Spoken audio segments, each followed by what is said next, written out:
আমরা কলাপাড়ার সন্তান, আমাদের মূল পরিচয় আমরা খেউপাড়া হাই স্কুলের প্রাক্তন শিক্ষার্থী।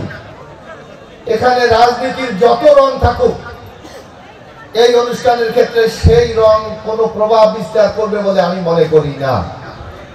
এবং আমি ধন্যবাদ জানাই কলাপাড়াবাসীকে যে আজকে অনেকদিন পর হলেও আমরা এক জায়গায় সমবেত হতে পেরেছি। আজকে এখানে আমাদের অনেক বরেণ্য শিক্ষার্থী আছে, তাদের আমরা হয়তো পরবর্তীতে স্মৃতিচারণ আছে, সেখানে আমরা কথা শুনতে পারবো। কিন্তু এই স্কুলের এই কলাপাড়া মাটির সন্তান হিসেবে আপনাদের কাছে আমি একটি আহ্বান রাখতে চাই, আমরা বাংলাদেশের যেখানেই থাকি না কেন, আমাদের চিন্তায় চেতনায় আমাদের মননে একটি নাম যেন সবসময় থাকে, সেটা হলো কলাপাড়া।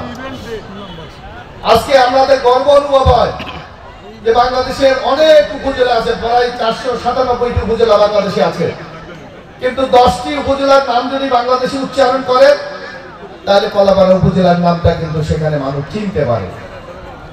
এই যে কলাপাড়াকে আজকে সারা দেশব্যাপী আন্তর্জাতিকভাবে যে আজকে পরিচিত, এর মূল যে ভূমিকাটা পালন করেছে আমি মনে করি সেটা হলো এই খেপুপাড়া মাধ্যমিক বিদ্যালয়।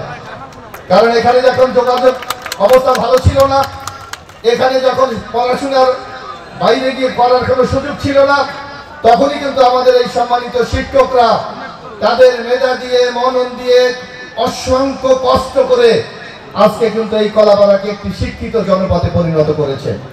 আমি বলি কলাপাড়ার যে আজকে উন্নয়ন, আজকে কলাপাড়ার যে সমৃদ্ধি, আজকে কলাপাড়ার যে বাংলাদেশের পরিচিতি, তার জন্য কাউকে যদি আমরা ক্রেডিট দিতে হয় সেটা হলো খেপুপাড়া মাধ্যমিক বিদ্যালয়কে। কারণ আমাদের এমন একটা বিচ্ছিন্ন আমরা ছিলাম যে আমাদেরকে বাইরে গিয়ে অনেকের কিন্তু লেখাপড়া করা সম্ভব ছিল না, এবং এই স্কুল থেকে পাশ করে যাওয়ার পর আমরা কিন্তু অনেকে বিচ্ছিন্ন হয়ে গিয়েছিলাম। আমি 1982 সালে এখান থেকে পাশ করেছিলাম। আজকে আমার যারা ব্যাচমেট ছিলেন এদের প্রায় 30 জনের মতো এসেছে, অনেকের সাথে আমার 15 থেকে 20 বছর পর দেখা হয়েছে। আমি কৃতজ্ঞতা জানাই আয়োজকদেরকে যে এই সুযোগটা করে দিয়েছে। আপনার অর্থ থাকতে পারে, আপনার ক্ষমতা থাকতে পারে, আপনার সমৃদ্ধি থাকতে পারে, কিন্তু এই ধরনের একটি অনুষ্ঠান আয়োজন করার জন্য কিন্তু একটা মন লাগে, হৃদয় লাগে। আপনাকে সবাইকে এক জায়গায় অন্তর্ভুক্ত করার মতো একটা কিন্তু মানসিকতা লাগে।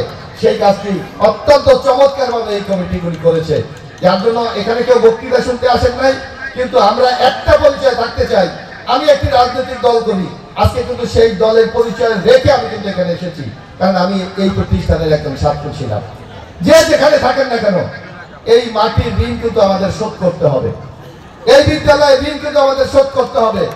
আজকে যদি আপনারা যার যার অবস্থা থেকে ভূমিকা রাখেন, আমি অনেককে জানি আয়োজকরা যখন গিয়েছে অনেকে হয়তো এখানে সে সম্মান চায় না, সে এখানে গুরুত্ব চায় না, সে এখানে যে কমিটি হবে কমিটিতে পদ চায় না, কিন্তু যখনই শুনেছে একটি পুনর্মিলনী আয়োজন হবে, যার যা সমর্থ তারা কিন্তু নিঃসংক চিত্রে সে তাদেরকে সহযোগিতা করে। সকলকে অভিনন্দন জানাই এই চমৎকার আয়োজনটি করার জন্য।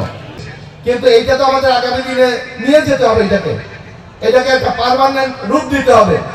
আমি ঢাকাতে অনেকগুলি এইভাবে অ্যালামনাই অ্যাসোসিয়েশনে জড়িত, যেটা ঢাকা বিশ্ববিদ্যালয়ের মূল অ্যালামনাই অ্যাসোসিয়েশন।